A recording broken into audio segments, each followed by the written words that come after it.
Hello, I'm Jacqueline. What are we going to do today? Well, we're going to upcycle these glass jars into LED lamps. We can use it as decoration on our shelves, tables, or even use as night lights in our bedroom. It's bright, pretty, and will make a great decorative item.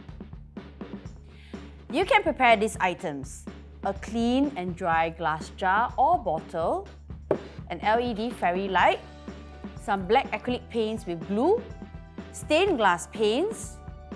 Okay, you may also opt to prepare existing decorative items from home, such as dry flowers or stickers. Let's begin! Okay, so what I've done here is I've actually prepared a glass bottle that I painted the outlines using the black paints and white glue. So with black acrylic paints, what you need to do is just mix it with some white glue and then just stir it in a container. This is important because we need to outline the design before adding the paints onto the glass. So I've also prepared a template, which is much easier for all of you all to just insert in instead of like kind of free flow, you draw your own characters. Some of you may not be so comfortable in just drawing your own characters, right? You can also just print out a design. Okay, what you can do is you measure the height of the glass jar, okay, and then just measure the circumference also.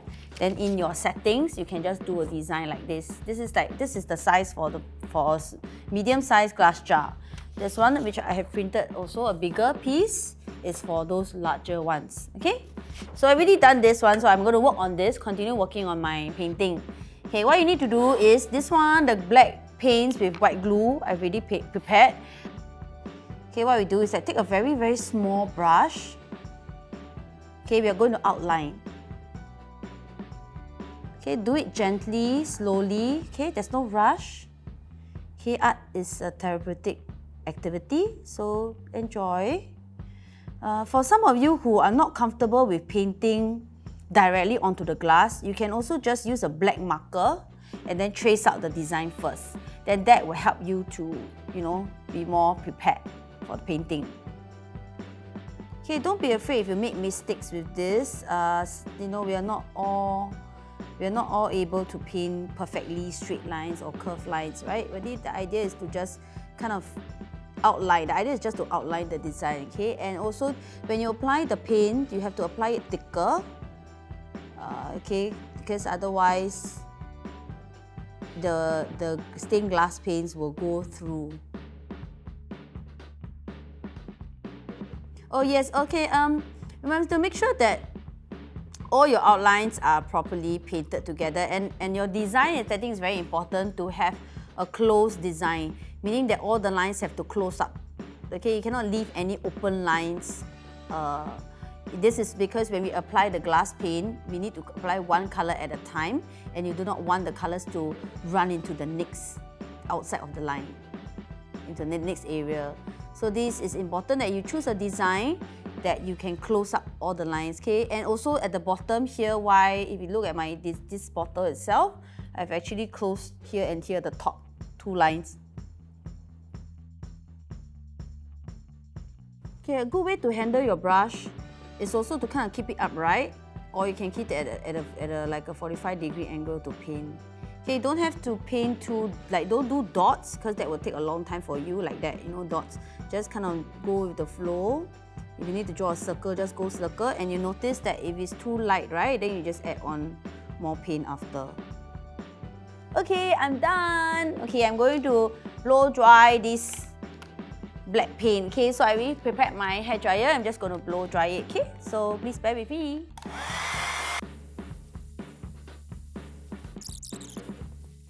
Okay, I believe it's done. I'm so excited. I'm looking forward to coloring it now. Okay, so the next step is you need another brush again. This time it's good to have maybe two brushes, or either that you can also just prepare some tissue that will help to clean off your brushes. Later on you will use it. So just prepare the tissue and some extra two small brushes. Okay, I will be I won't take out the template paper yet, sorry. I'll just keep it in, and later once I finish, then I'll take it out. Okay, so I want to just show you the stained glass paints that I have. You can choose from different colors. You have yellow, purple, blue, red, orange and green. Okay, these stained glass paints are for you to get the translucent effect. Some of you may not have these stained glass paints, but you can use acrylic paint also. But I must say that you can't really see the LED light if you're going to use acrylic paint. So if you can, run out to the art store and try to find stained glass paints. Okay, so I'm going to use maybe small blues, purples, reds, a little bit of these colors. So how I'm doing it is I will just dip my paints in the glass and then I'm just going to dab it on. This time around, this stained glass paint is not really you're not actually really painting on it. You just need to dab it very lightly and surrounding the area where you want the color to be. Okay, also the challenging part about this painting on the glass bottle, because the glass is actually a curve, so you have to be careful not to put too much paint because it will spill over also to the other side. So all the purples that you want on your glass bottle, you paint it first, then we can switch on to the next color. Okay, these stained glass paints are also quite, they can smell a little bit funny. So if you're working with younger children, just make sure that, maybe your child can wear a mask or something, because it's quite strong, the fumes can be quite strong. Okay, so you can actually just, if you want to change your color, just clean off with your tissue paper. These paints are not water soluble, so you can't take to water very nicely. So you just clean off with your tissue paper is good enough. Okay, I'm going to use the green now. Okay, so I've kind of completed a little bit of the glass jar. Okay, to dry it, it will be best to use a hairdryer again. Another way to dry the paints is to just leave it overnight. Okay, now I'm going to add in the LED lights. Okay, before I do so, I need to take out my template paper. Okay, bye. Okay, I put this aside and I'm going to have my LED lights here ready. You can just get a 1 meter or 1.5 meter long LED light. Okay, don't need to get the really long ones. You can get the small ones. Just put it inside the glass jar.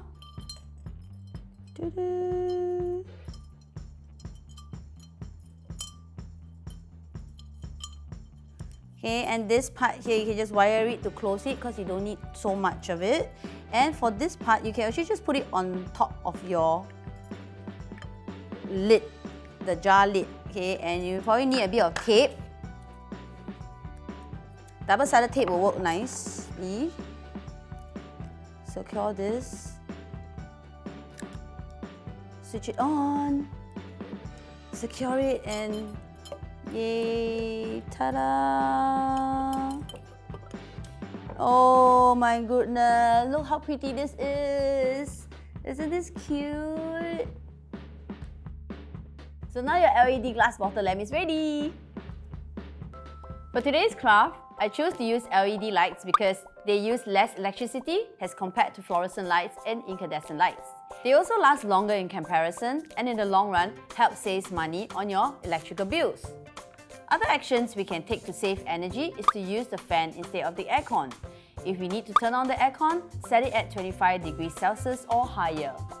Small habits like switching off appliances at power sockets when not in use will also help to save energy. If you are looking at buying home appliances, choose energy-efficient appliances with more ticks. I would also like to take the chance to share with you about the Climate-Friendly Households program, which aims to provide 1, 2, 3-room HDB households with digital vouchers to purchase energy or water-efficient products. Eligible 1, 2 and 3-room HDB households will receive a $150 voucher to make the purchase of an energy-efficient and climate-friendly refrigerator more affordable. A $50 voucher to offset the cost of changing their shower fittings to a more water-efficient 3-tick models. A $25 voucher to purchase LED lights. For more information, eligible households can log on to www.go.gov.sg/CFHP. Thank you for joining me for this session, and I hope all of us can play our part in protecting the environment by practicing these energy-saving tips.